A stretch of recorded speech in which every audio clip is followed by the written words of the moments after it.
Zakaria 12 ayat 10. Dan mereka akan memandang kepada Dia yang telah mereka tikam. Terima kasih. Zakaria 12 ayat 10. Dan mereka akan memandang kepada Dia yang telah mereka tikam. Terima kasih. Zakaria 12 ayat 10. Dan mereka akan memandang kepada Dia yang telah mereka tikam. Bye-bye. Zakaria 12 ayat 10. Dan mereka akan memandang kepada Dia yang telah mereka tikam. Terima kasih. Zakaria 12 ayat 10. Dan mereka akan memandang kepada Dia yang telah mereka tikam. Terima kasih. Dadah. Zakaria 12 ayat 10b. Dan mereka akan memandang kepada Dia yang telah mereka tikam, dan akan meratapi Dia seperti orang meratapi anak tunggal, dan menangisi Dia dengan pedih seperti orang menangisi anak sulung. Zakaria 12 ayat 10. Dan mereka akan memandang kepada Dia yang telah mereka tikam. Amin. Terima kasih. Zakaria 12 ayat 10. Dan mereka akan memandang kepada Dia yang telah mereka tikam. Amin. Zakaria 12 ayat 10.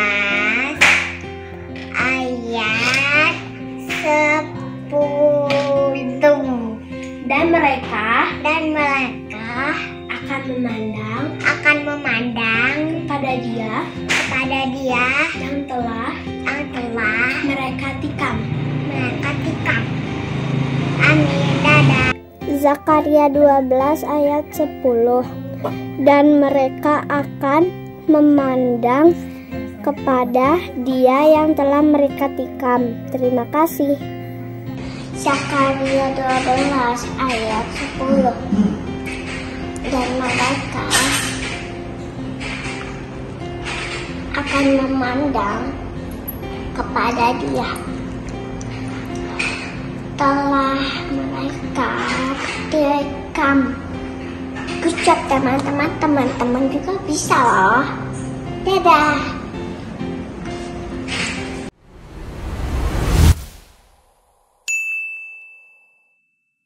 Shalom adik-adik, selamat pagi. Sudah siap memuji Tuhan? Tentu udah siap. Ya, Kak Teddy kita udah siap ya. Oke, yuk bangkit berdiri adik-adik ya. Kita mau naikkan satu pujian. Ingatlah selalu mau makan, mau tidur, apa dulu? Berdoa dulu. Oke, yuk kita naikkan satu pujian.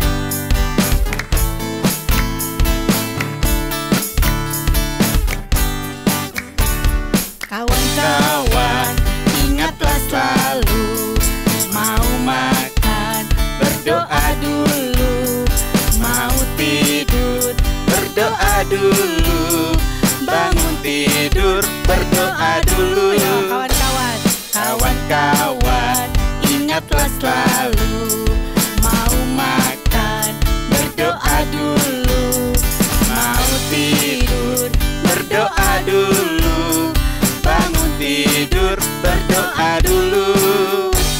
Kawan-kawan, ingatlah selalu mau makan, berdoa dulu. Mau tidur, berdoa dulu. Bangun tidur, berdoa dulu. Adik-adik selalu ingat ya, apapun yang akan adik-adik kerjakan, ingat berdoa dulu ya. Pagi hari ini juga kita mau naikkan satu pujian bahwa kita selalu mendengarkan firman Tuhan dan kita renungkan siang dan malam. Lebih dari itu juga kita harus apa Kak Teddy? Melakukan firman Tuhan. Sampai kapan? Sampai nanti adik-adik besar ya. Kita naikkan satu pujian. Firman-Mu yang hidup.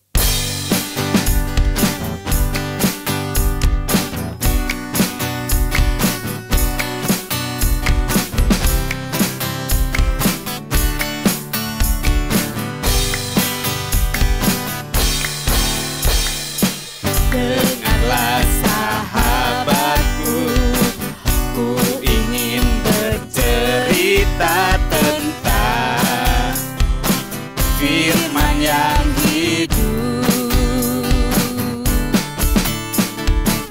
Firman Tuhan yang ku dengar, ku renungkan siang dan malam, dan ku lakukan. Firman-Mu berita bagi kakiku dan terang bagi jalanku. Ku tak takut, Tuhan besertaku. Takkan pernah Kau biarkan diriku ragukan setiap firman-Mu sampai ku besar nanti. Kita nyanyikan sekali lagi ya.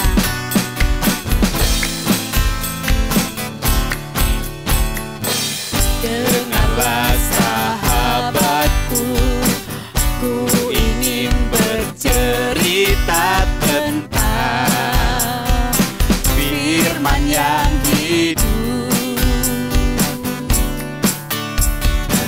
Firman Tuhan yang ku dengar, ku renungkan siang dan malam, dan ku lakukan. Firman-Mu berita bagi kakiku dan terang bagi jalanku. Ku tak takut, Tuhan besertaku.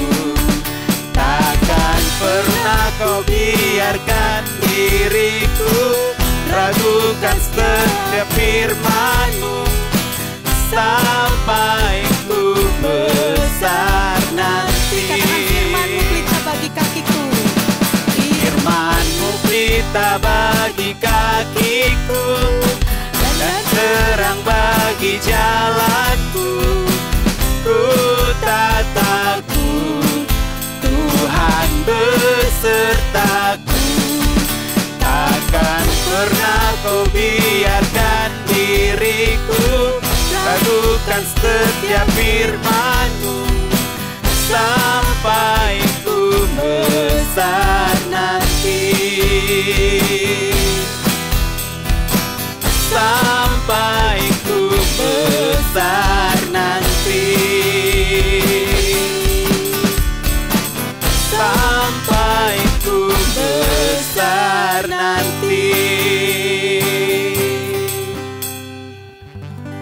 setiap adik-adik boleh mendengarkan firman Tuhan dan mengingat benaran firman itu sampai nanti adik-adik besar. Tiba saatnya kita akan mendengarkan firman Tuhan. Kita mau supaya Tuhan dan Roh Kudus menolong kita untuk kita boleh melakukan setiap kebenaran firman Tuhan, menjadikan kita anak-anak yang taat, anak-anak yang manis di hadapan Tuhan. Kita mau naikkan satu pujian, ku buka hatiku untuk firman-Mu.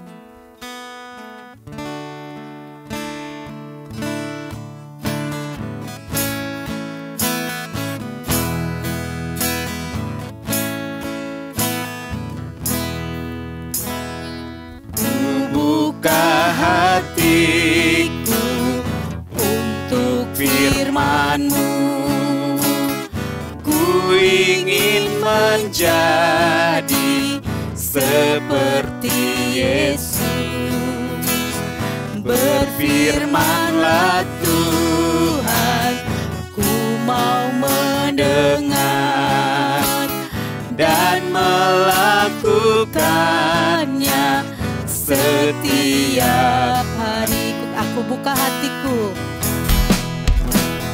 ku buka hatiku untuk firman-Mu. Ku ingin menjadi seperti Yesus. Berfirman-lah Tuhan, ku mau mendengar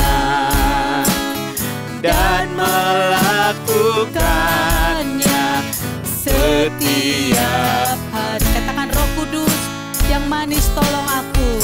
Kudus yang manis, tolong aku menuruti firman Tuhan. Roh Kudus yang manis, jadikanku anak Tuhan yang manis. Roh Kudus yang manis, Roh Kudus yang manis, tolong aku menuruti firman Tuhan. Roh Kudus yang manis, jadikanku anak Tuhan yang manis. Anak Tuhan yang manis.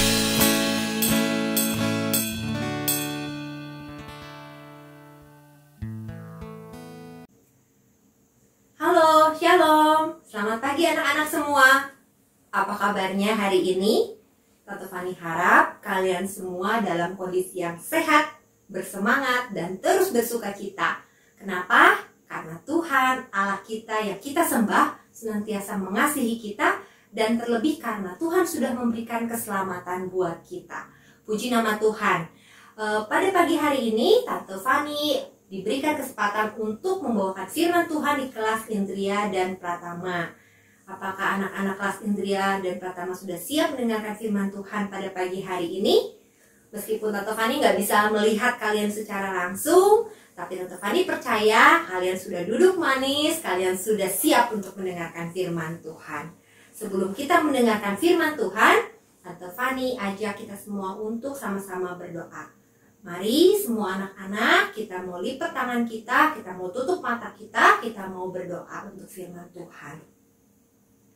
Tuhan Yesus, kami bersyukur pada pagi hari ini Engkau memberikan kesempatan kepada kami untuk kami masih bisa beribadah.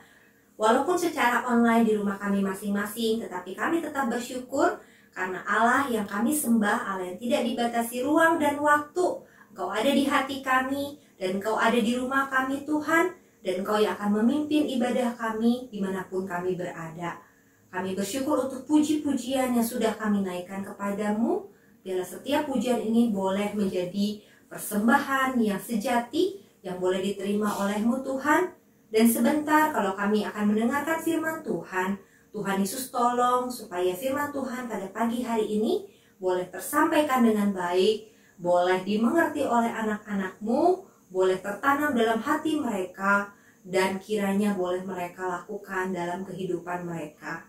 Kau berkati hamba-Mu yang akan membawakan firman Tuhan, agar firman Tuhan pada pagi hari ini boleh menjadi kekuatan bagi anak-anak-Mu, roh yang bekerja pada pagi hari ini memimpin ibadah kami dari awal, pertengahan, sampai pada akhirnya, khususnya pada saat firman Tuhan dibagikan, boleh menjadi kekuatan buat anak-anak-Mu. Kami serahkan firman Tuhan pada pagi hari ini hanya ke dalam tangan-Mu saja.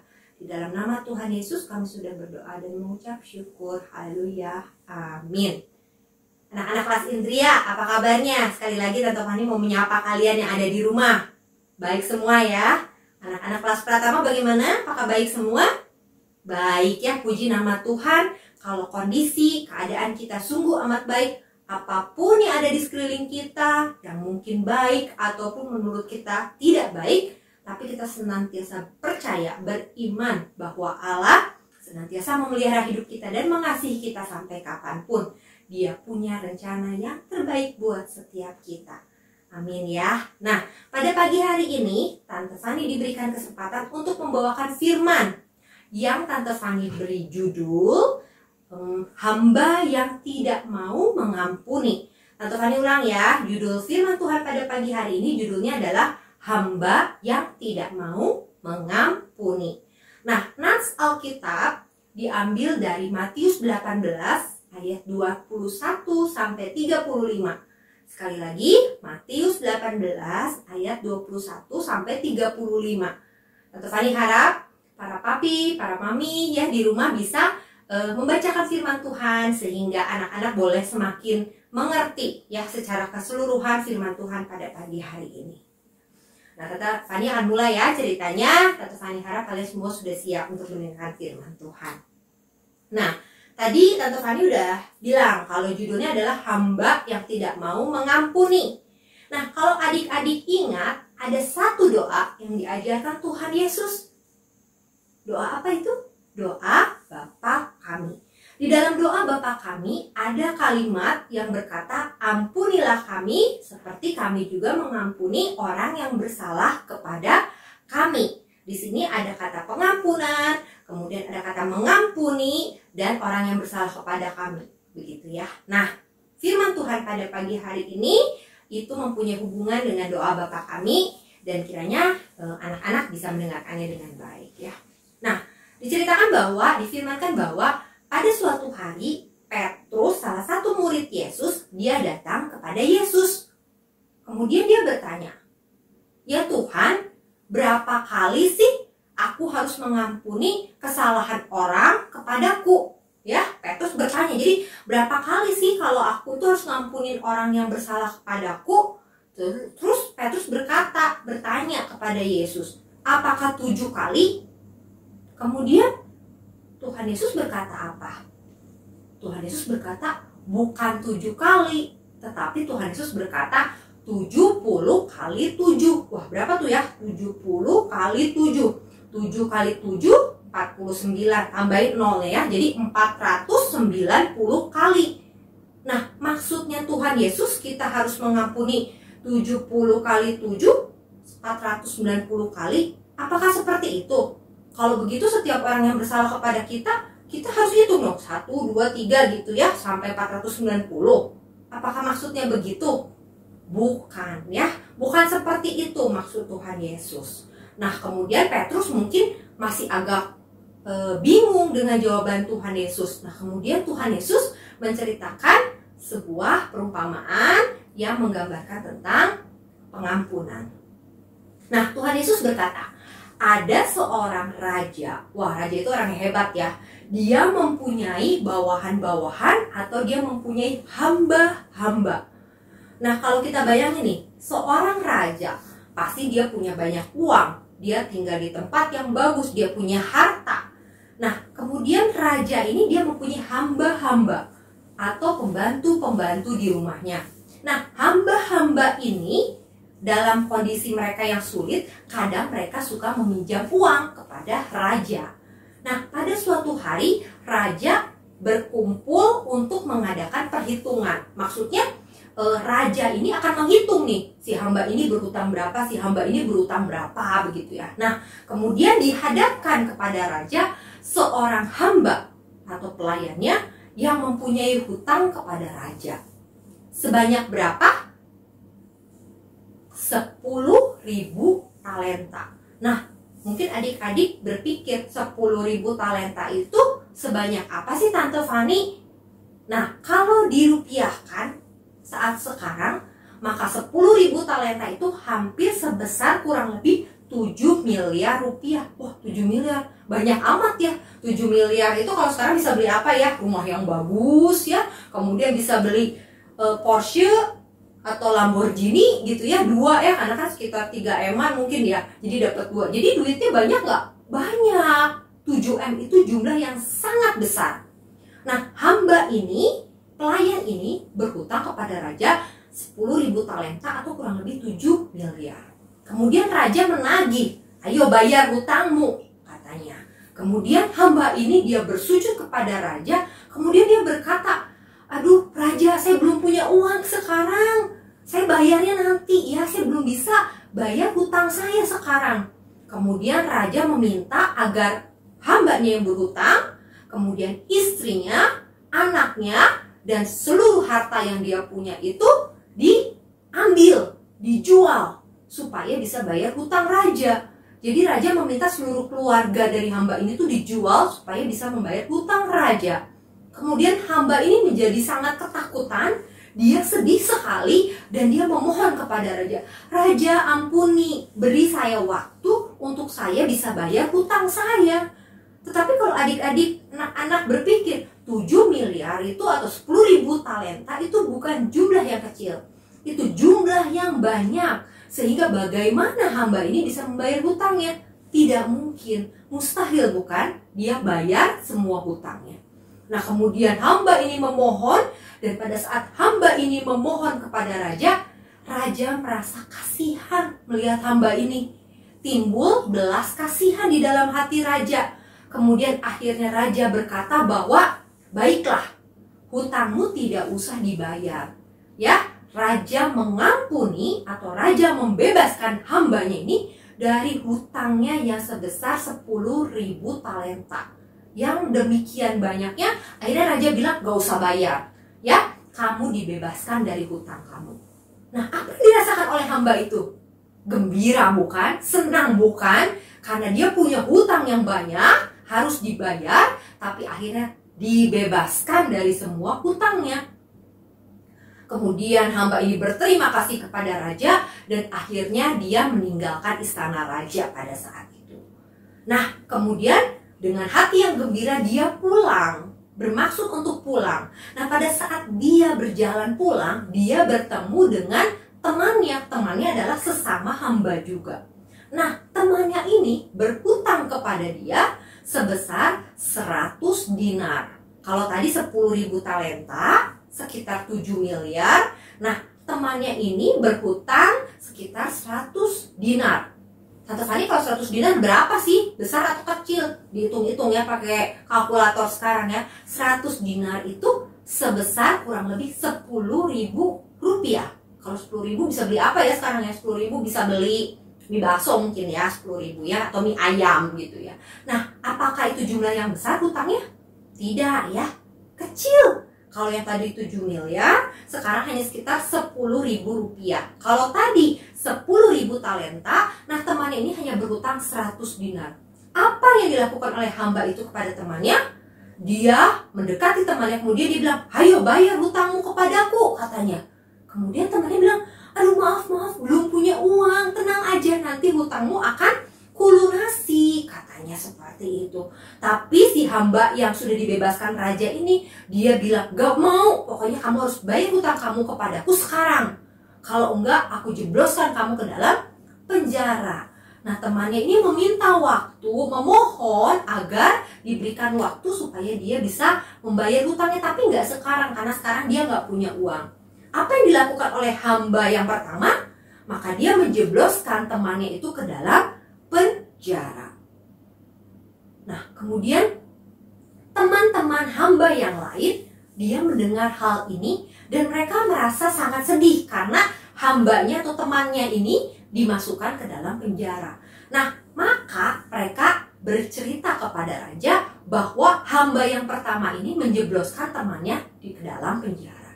Kemudian raja menjadi sangat marah. Dia memanggil hamba yang pertama yang sudah dibebaskan hutangnya. Kemudian dia memanggil serta memarahi si hamba ini. Dia berkata apa? Hai kamu hamba yang jahat, aku sudah bebasin kamu dari hutang kamu. Aku sudah memberikan pengampunan sehingga kamu bebas dari semua hutang kamu. Kamu gak perlu bayar. Tapi kenapa kamu menjebloskan teman kamu yang berhutang sedikit saja kepadamu?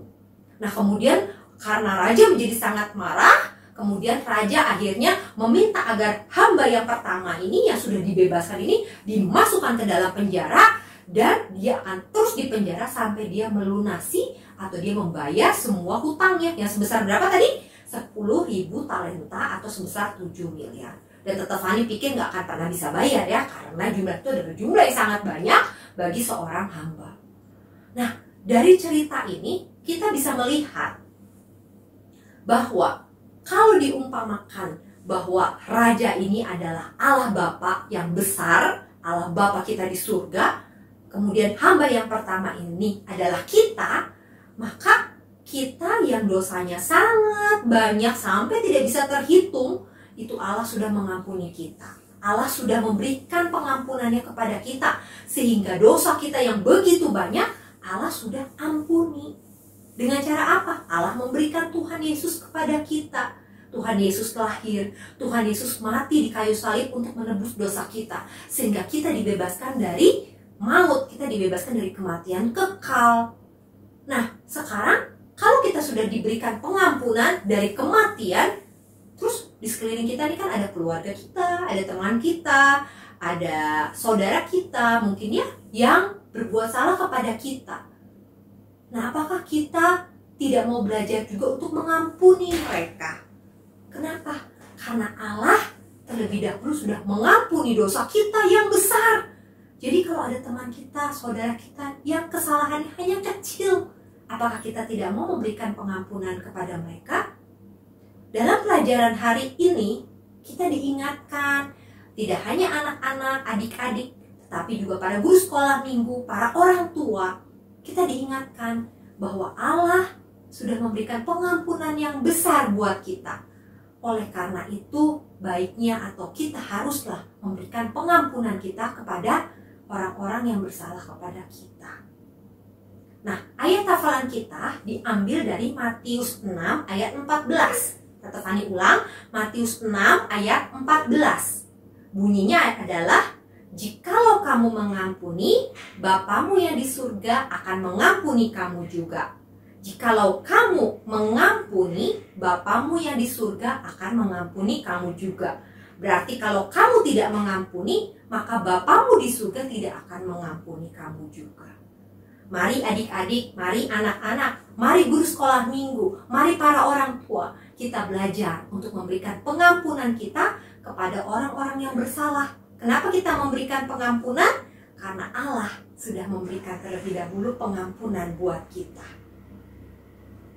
Firman Tuhan cukup sekian, tetapi biarlah boleh menjadi rema atau renungan dalam hidup kita, untuk kita boleh senantiasa belajar meneladani Tuhan Yesus, memberikan pengampunan buat orang-orang sekeliling kita. Kita akan masuk di dalam doa untuk firman Tuhan pada pagi hari ini. Tuhan Yesus, kami bersyukur pada pagi hari ini Engkau mengingatkan kami untuk kami boleh mendengarkan firman-Mu, dan kami boleh diingatkan bahwa Bapa yang luar biasa sudah memberikan pengampunan kepada kami, memberikan teladan untuk kami boleh mengampuni orang-orang sekeliling kami. Berikan jiwa yang atau hati yang sungguh-sungguh mau memberikan roh pengampunan kepada orang-orang yang bersalah kepada kami, seperti teladan Bapa di surga. Terima kasih Tuhan untuk firman Tuhan pada pagi hari ini. Biarlah firman Tuhan pada hari ini boleh menjadi kekuatan mengingatkan anak-anak-Mu sekalian, sehingga sungguh-sungguh firman Tuhan ini boleh kami lakukan dalam perbuatan kami sehari-hari. Berkati setiap anak-anakmu, berkati keluarga, baik papa, mama, kakak, adik, dan seluruh keluarga mereka Tuhan. Biarlah hidup adik-adik atau anak-anakmu serta keluarganya sungguh-sungguh boleh menjadi berkat dimanapun mereka berada. Kau yang memberkati, memberikan kekuatan dan kesehatan senantiasa, dan berkat-Mu boleh turun atas setiap anak-anak-Mu Tuhan. Terima kasih Bapa, terima kasih Yesus, terima kasih Roh Kudus. Kami mau menyerahkan seluruh doa dan permohonan kami hanya di dalam satu nama, Yesus Kristus, Juru Selamat dan Penebus kami yang hidup. Kita mau angkat tangan kita untuk menerima berkat daripada surga. Biarlah berkat daripada Allah Bapa, perlindungan Tuhan Yesus Kristus, kasih dan persekutuannya dengan Roh Kudus senantiasa menyertai kita semua dari hari ini sampai Maranatha Tuhan Yesus datang untuk kali yang kedua. Amin. Selamat pagi adik-adik. Tuhan Yesus memberkati. Sampai ketemu lagi minggu depan.